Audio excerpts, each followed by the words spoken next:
Ang tinatanong, anong gagawin do sa pera? Una, dahil manang pera yan, hindi yan parang nakuha mo sa disiplina, ilagay mo muna sa bangko. Tapos yung 1.5 million, yun lang talaga yung pera na meron ka. Ngayon, ang tinatanong, anong gagawin do sa pera? Una, dahil manang pera yan, hindi yan parang nakuha mo sa disiplina, ilagay mo muna sa bangko, tambak mo muna ron. Mong gagalawin. Tangina, diretso mauubos talaga yung pera na yan. Kasi hindi ang galing sa disiplina. Kung yung pera na yan galing sa disiplina, madali. Alam mo eksakto kung saan mo gagastusin niya kasi galing sa disiplina yung pera eh.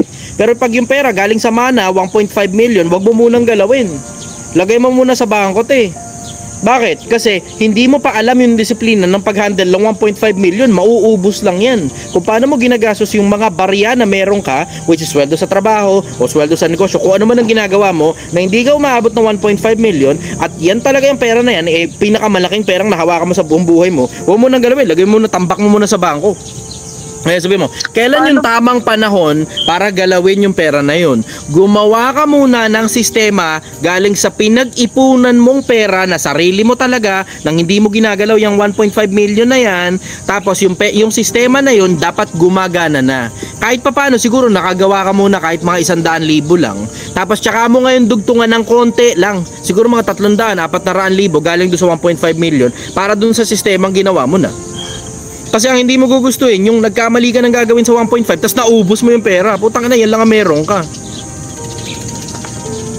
Okay po. Ko mo yan? Kasi po, opo, nagigits ko po. Ganito po kasi yung sitwasyon, sir.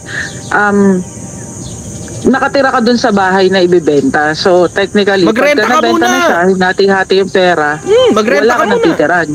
Hindi naman problema yung titirahan eh. Barya lang naman ang presyo ng tirahan eh. Magkano ba presyo ng tirahan? Pag ikaw lang mag-isa o may asawa ka, may anak ka, kahit pa paano, siguro mga 5,000, 6,000 kada buwan. Malaki na yun. Malaki yun. May kasama ng kwarto yun minsan. Depende kung saan ka nandun. Kapag ka sa Metro Manila ka, kahit pa paano, studio type na yan, mabubuhay na ng maayos ang pamilya mo dyan sa halagang 5,000. Kasi sa mga squatters area, 3,000 nga lang, nabubuhay naman ng mga pamilya. 4,000, buhay na. Pamilya pa yun ng 2 o 3 anak. Pero diretso, pupunta ka na, lalagay mo sa pambili ng bahay yan. Kung hindi ka marunong mag-handle ng pera, sige, pwede. Lagay mo na lang pambili ng bahay, basta may bahay ka na lang. Pero kung alam mo naman kung anong ginagawa mo sa pera, kulang ka lang o hilaw ka lang pagdating sa disiplina, diretso, lagay mo muna sa bangko yung pera, patulugin mo muna, i-time deposit mo mga 2 taon. By 2 years naman siguro, gagawa ka na ng sapat na disiplina para gumawa ng 1,000,000 piso. O tsaka mo ngayon, idugtong yung 1.5 million mo dun. Alam mo na, maganda-ganda ngayon ng bagsakan mo, malaki-laki laban mo sa lipunan. Kesa yung gagawa ka ng sistema, tapos kagagawa mo lang ng sistema, bobombahin mo ng pera. Puta, hindi nyo alam tungkol sa pagnenegosyo ha. Usapang negosyo muna tayo. Ang hindi nyo alam, pag ang negosyo, tad ng pera, tapos kasisimula lang, laso ng pera sa negosyo. Lason. Ay sabi mo, paano nangyaring lason ng pera sa negosyo? Yung konsepto na hindi mo na pagtsatsagaan na matutunan ang disiplina.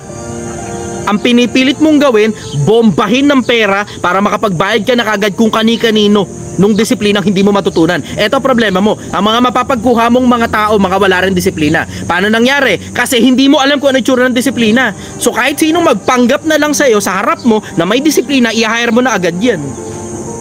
Naku, putang ina Pilipinas. Matuto ka Pilipinas. Pag hindi mo pa alam kung ano itsura ng disiplina at meron kang malaking pera, wag mo munang galawin. Mag-empleyado ka muna, mag-ipon ka muna ng pera. Pag dumami na ngayon yung inipon mong pera, o tsaka ka ngayon magpanggap na negosyante gamit yung inipon mong pera. Pero dapat yung inipon mong pera na may nakatambak kang pera sa bangko na minana mo sa magulang mo, dapat itong pera na to sapat para mapaikot mo at tuloy-tuloy na umiikot mga 1 taon nang hindi ka lumulubog, hindi ka bumabagsak, nababayaran ang bills mo, wala ka masyadong maraming sakit ng ulo. Ibig sabihin, sustainable ang tawag, sustainable. Ngayon, hindi pa sustainable, wag mo munang pakialaman tong pera dito. Kasi kung anong ginawa mo rito sa pera dito at kung anong nangyari sa pera dito na pinaghirapan mo galing sa paghahanap buhay, ganun din ang mangyayari doon sa 1.5 million. Kung naubos yung pera dito, then mauubos din yung pera na yan. Kung pumaldo yung pera dito, then malaki rin ang porsyentong pumaldo rin yung pera na galing dito. Bakit? Kasi ang sikreto kasi dyan, nasa disiplina. Ang sikreto nasa disiplina. Pag hindi mo natutunan yung konsepto ng disiplina, hindi mo rin matututunan yung konsepto kung paano mapapanatili yung perang minana. Okay po. Kuha mo? Opo. Medyo nakatulong siya, sir. Good. Ayos. Follow-up question, sister. Wala na po. Okay. Sige, maraming salamat. Thank you.